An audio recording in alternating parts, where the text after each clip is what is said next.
प्रियो, आज हम पढ़ेंगे लेवी व्यवस्था की पुस्तक। इस पुस्तक का लेखक जो है मूसा नबी। इस पुस्तक का मुख्य विषय जो है पवित्रता। इस पुस्तक की लेखन स्थिति यह है 1445 से 1405 ख्रीस्तपूर्व में हुई। इस पुस्तक की पृष्ठभूमि यह बताती है कि लेवी व्यवस्था का निर्गमन की पुस्तक से निकटता का संबंध है। निर्गमन में लिपिबद्ध किया गया है कि इस्राएलियों को मिस्र से छुटकारा कैसे मिला, परमेश्वर की व्यवस्था को पाया और परमेश्वर द्वारा बताए गए नमूने पर वाचा के तंबू का निर्माण किया गया। ये बात हम निर्गमन की किताब उसका 40 अध्याय 34वें वचन में देखते हैं। लेवी व्यवस्था में परमेश्वर के वे निर्देश जो मूसा को 2 मास में दिए गए, अर्थात वाचा के तंबू के निर्माण की पूर्ति निर्गमन की किताब उसका 40 अध्याय 17 में हम देखते हैं। और इसराइल का सिनाई पर्वत से कुछ करने के मध्यकाल में गिनती की किताब उसका 10 अध्याय 11 वचन। लेवी व्यवस्था को इब्रानी पवित्र शास्त्र से नहीं लिया गया है, बल्कि यूनानी व लतीनी रूपांतरों से।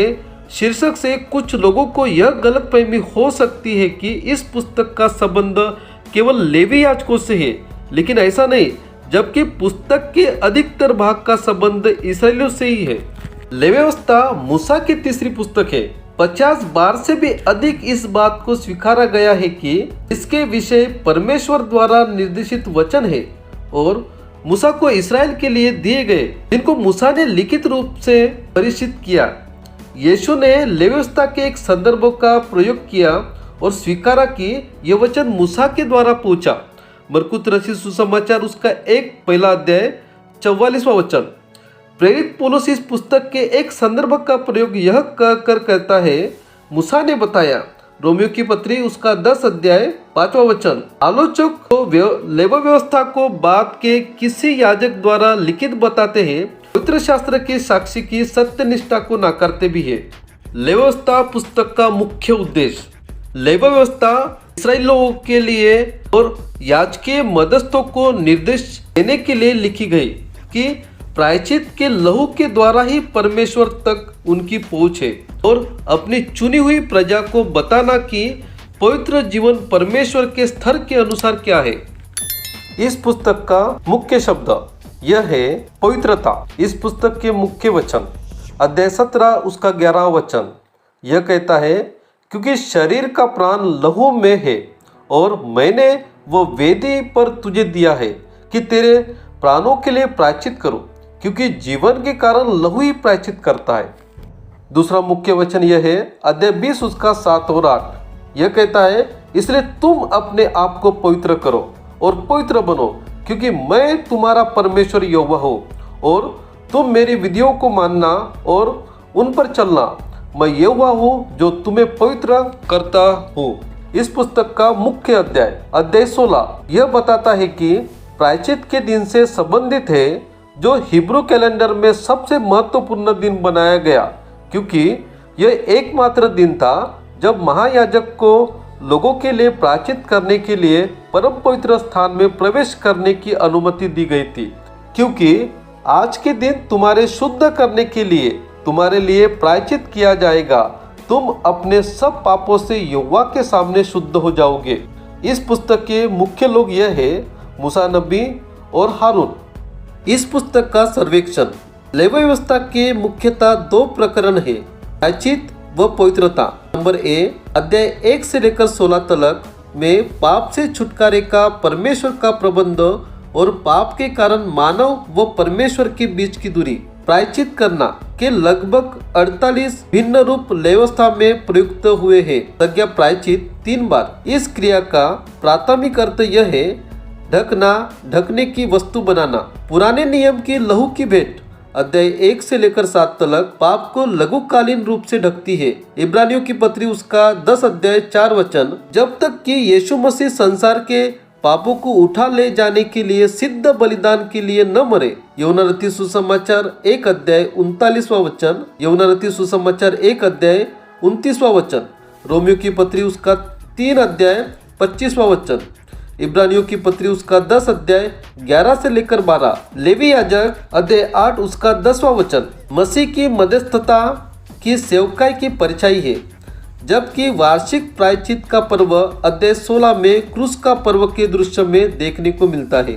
नंबर बी, अध्याय 17 से 27 तक में उन व्यवहारिक स्तरों की श्रृंखला है जिसके द्वारा परमेश्वर ने अपनी प्रजा को शुद्धता व पवित्र जीवन के लिए बुलाया है। बार बार दोहराई गई परमेश्वर की आज्ञा है, पवित्र हो क्योंकि मैं तुम्हारा प्रभु परमेश्वर पवित्र हूँ। जैसे 19वां अध्याय 2 वचन, 20वां अध्याय 7वां वचन और अध्याय 26 पवित्र के लिए इब्रानी में शब्द 100 बार से अधिक बार है।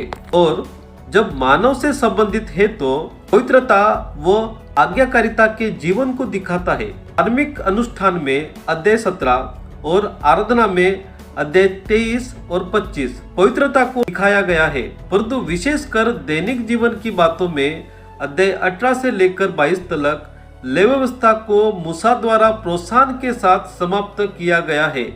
अध्याय 26 और कुछ विशेष मन्नतों की विषय निर्देशों के साथ अध्याय 27 में हम देखते हैं। इस पुस्तक की विशेषता है, लेवी व्यवस्था में 4 बातों पर मुख्यतः जोर है।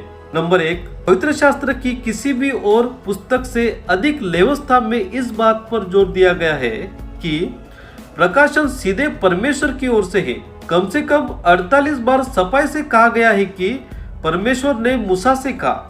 नंबर 2, बलिदानों को व्यवस्था तथा उपस्थापनीय प्रायश्चितों से संबंधित छोटे छोटे निर्देश विस्तार से इस पुस्तक में दिए गए हैं। नंबर 3, अध्याय 16 प्रायश्चित के दिवस के वर्णन में पवित्र शास्त्र का सबसे महत्वपूर्ण अध्याय है। नंबर 4, व्यवस्था इस प्रकरण पर भी जोर देती है कि इस्राएलियों के अपनी राजकीय बुलाहट को पूरा करना था, आत्मिक व नैतिक पवित्रता के साथ दूसरी जातियों से अलग रहकर और परमेश्वर की आज्ञा का पालन करते हुए पूरा करना था। प्रभु यीशु मसीह की भूमिका लेवी व्यवस्था की किताब में प्रभु यीशु मसीह के लहू द्वारा प्रायश्चित और पवित्रता पर जोर है। इसलिए नई वाचा के अधीन विश्वासियों के लिए यह पुस्तक स्थिर रूप से सार्थक है। नया नियम सिखाता है कि लेवी व्यवस्था में मुख्यतः वर्णित बलि पशुओं का प्रायश्चित का लहू आने वाली अच्छी वस्तुओं की छाया है। इब्रानियों की किताब उसका 10 अध्याय 1 वचन और पापों के लिए मसीह को सदा के लिए एक बलिदान की ओर इशारा है। इब्रानियों की पत्री उसका 9 अध्याय 12 वचन।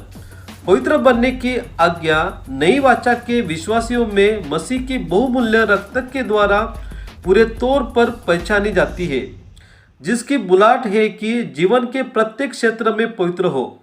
पहला पत्रस उसका 1 अध्याय 15 वचन। यीशु ने जो दूसरी महान आज्ञा बताई वह भी लेवी व्यवस्था में 19 अध्याय 18 वचन में से ली गई है। अपने पड़ोसी से अपने समान प्रेम रख। मत्ती रचित सुसमाचार 22 अध्याय 39वां वचन। प्रियो, परमेश्वर आपको इस पुस्तक के द्वारा आशीषित करे।